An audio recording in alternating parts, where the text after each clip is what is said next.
तो बैटमैन के स्केच बनाने में थर्ड पार्ट में हमारा फोकस रहेगा मेनली जो उनका लोगो है बैटमैन का मेन, वो उनका अटायर नीचे का है वो पार्ट का, वो देन नेक वाला पार्ट और फेशियली बियर्ड कैसे बनाएं और बैकग्राउंड के साथ उसको ब्लेंड कैसे कर देंगे, ये कुछ छोटी छोटी चीज़ें उस पर।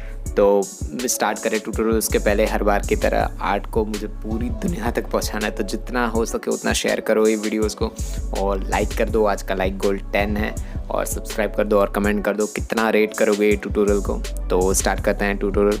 तो पिछली बार लास्ट ट्यूटोरियल में हम बात कर रहे थे कि क्यों हमें हार्ड चारकोल पेंसिल या फिर जो फ्लैट होती है 10B या 9B या उससे ज़्यादा वाली जो डार्कर होती है उसको हमें बेस लेयर के लिए यूज़ नहीं करना चाहिए।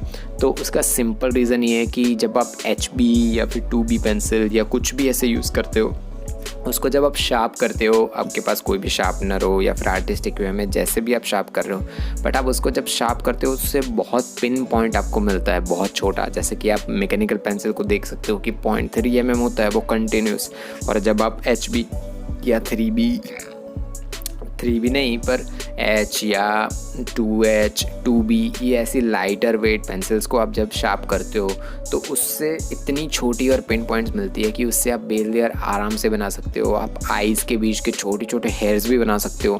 तो उन चीज़ों को हम बेस लेयर के लिए इसलिए यूज़ करते हैं कि जो हमारा ड्राइंग पेपर होता है उसमें भी एक टेक्सचर होता है। आप कॉमन जो एकदम प्रिंट वाले पेपर यूज़ कर रहे हो उसकी बात नहीं हो रही है, ड्राइंग पेपर कॉमनली होते हैं उसमें बहुत ज़्यादा टेक्सचर होता है। उसमें अगर आप डायरेक्टली पेंसिल को टेढ़ा करके शेडिंग करना स्टार्ट कर दोगे तो आप पहले फोकस करो कि आप पेंसिल को पकड़ो, कोई भी पेंसिल पकड़ो जिसको आपने शार्प कर रही हो और शेडिंग करना शुरू करो। तो उसमें के बीच में जो छोटे छोटे वाइटर डॉट्स रह जाते हैं वो पेपर का टेक्सचर होता है। वो वाइट पेपर को भी आपको शेड करना पड़ेगा, आपको बार बार एक ही जगह पे पेंसिल को घुमाना पड़ता है, क्रॉस हैचिंग करनी पड़ती है ताकि जो छोटे छोटे वाइटर पोर्स हैं वो भी फिलअप हो जाए।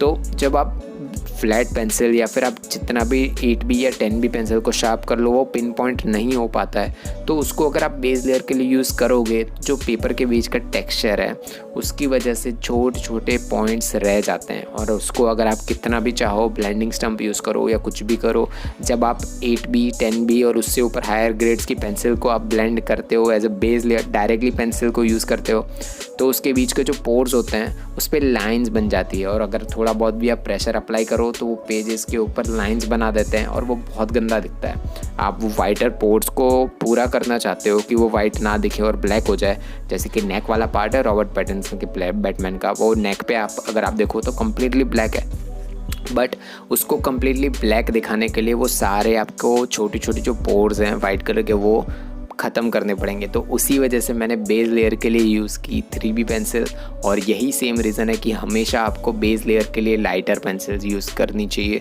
तो उससे होगा क्या कि जो आपका पहले टेक्सचर होगा पेपर का वो फिलअप हो जाएगा और उसके ऊपर आप कितने भी लेयर चढ़ाओगे तो वो आपको अच्छा ही दिखने वाला है। बहुत सारे आर्टिस्ट ये भी करते हैं कि वो पहले पूरे पेपर को पहले वो कॉटन होता है और कॉटन के ऊपर जो डस्ट मिलता है हमें ग्रेफाइट का डस्ट होता है उससे पहले बेस लेयर ही बना देते हैं। कॉटन जो कॉमनली हम यूज़ करते हैं हमारे दिए जलाने में और वो सब, तो उससे पहले बेस लेयर पूरा ग्रेफाइट पेंसिल या चारकोल पेंसिल से पूरा का पूरा पेपर को ही वो ब्लेंड कर देते हैं और उसके ऊपर स्केच बनाना शुरू करते हैं। और उसका भी रीज़न ये है कि उसको टेक्सचर मिल जाता है पेपर को कि बेस लेयर मिल गई, उसके ऊपर आप कितना भी बनाओगे उतना वो अच्छा ही दिखने वाला है और अच्छे से वो एब्जॉर्ब कर लेगा। पहली बात है पेपर एब्जॉर्ब करे। और एक और आर्टिस्ट मैंने देखा था कि वो पेपर को भिगो देते हैं पहले, जोनो ड्राई नाम से, बहुत बढ़िया स्केचेस बनाते हैं वो भी आप चेकआउट कर सकते हो यूट्यूब पे ही, और मैंने तो उनको पहले भी फेसबुक पे भी देख रखा था, बहुत बढ़िया स्केचेस बनाते हैं। तो वही सेम चीज़ आप टेक्सचर अप्लाई करने के लिए ये सब चीज़ें यूज़ कर सकते हो, बट डायरेक्टली 10B या फिर ऐसी पेंसिल यूज़ मत करो, मैं रिकमेंड नहीं करता हूँ। बेस लेयर बनाओ हमेशा। तो अब हम बढ़ते हैं मेनली जो उनका बैटमैन का लोगो है उस पर। तो बैटमैन का लोगो बनाने में पहले पुराने वाले बेन एफ्लेक या फिर उन लोगों के पुराने जितने बैटमैन हैं उनके जो हमारे लोगोस होते थे तो वो लोगोस थोड़े बहुत स्ट्रेट होते थे, मीन्स कम्प्लीटली ब्लैक बैट बना दिया होगा और उनमें कम्प्लीटली ब्लैक कलर ही लगा देंगे। बट ये पर्टिकुलर रॉबर्ट पैटिंसन का जो हमारा बैटमैन का लोगो जो उन्होंने चेस्ट पे बना रखा है उसमें इतनी ज़्यादा छोटी छोटी डिटेल्स हैं, छोटी छोटी लाइंस बना रखी है बहुत सारी है। तो वो लाइंस बनाने की वजह से ही मुझे उसमें बहुत ज़्यादा टाइम लगा। और मेनली चीज़ ये है कि जैसे हेयर्स बनाने हो या फिर कोई डायरेक्टली पूरा पार्ट आपको ब्लैक दिख रहा हो तो आप एक साथ 3 या 4 बॉक्सेस ग्रिड के यूज़ कर लो, आप चलेगा। या फिर 3-4 तो आराम से बना ही सकते हो बॉक्सेस को एक साथ, कि उतने पार्ट को आप बनाओगे फिर दूसरे 3-4। बट ये पर्टिकुलर जो बैटमैन का पार्ट में बना रहा था, मतलब जो लोगो बना रहा था चेस्ट के ऊपर, उसमें मुझे एक बॉक्स करना पड़ा है कि पहले एक बॉक्स किया फिर दूसरा बॉक्स, तीसरा बॉक्स, क्योंकि एक बॉक्स के अंदर ही इतनी ज़्यादा डिटेल्स थी। कुछ पार्ट जहाँ पे बहुत ज़्यादा हाईलाइट दिख रही थी वहाँ पे कम्प्लीटली वाइट था तो उस पार्ट को छोड़ना पड़ा।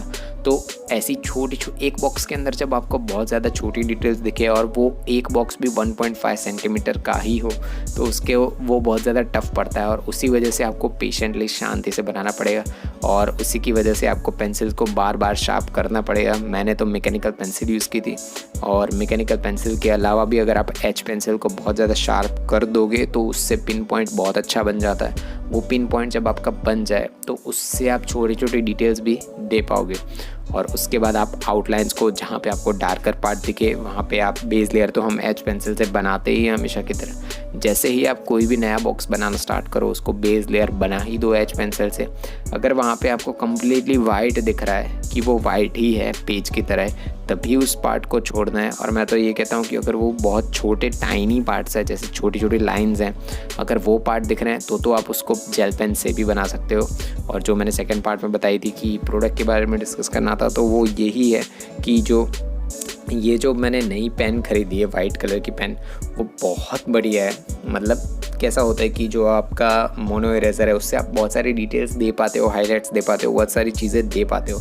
बट जब आपको कोई ऑर्नामेंट्स बनाने हैं, जैसे ज्वेलरी हो गई या फिर ऐसी कुछ चीज़ें जिसमें बहुत छोटे छोटे पॉइंट्स होते हैं, तो वो पॉइंट्स को जब आप बनाने का ट्राई करोगे तो वो पॉइंट्स ईजीली आपको हाईलाइट्स नहीं बन पाएगी इससे, ठीक है। तो वो हाइलाइट्स बनाने के लिए आपको बहुत छोटे छोटे पॉइंट्स देने पड़ेंगे, और वो पॉइंट देने के लिए ही मैंने मंगवाई थी ये जेल पेन्स।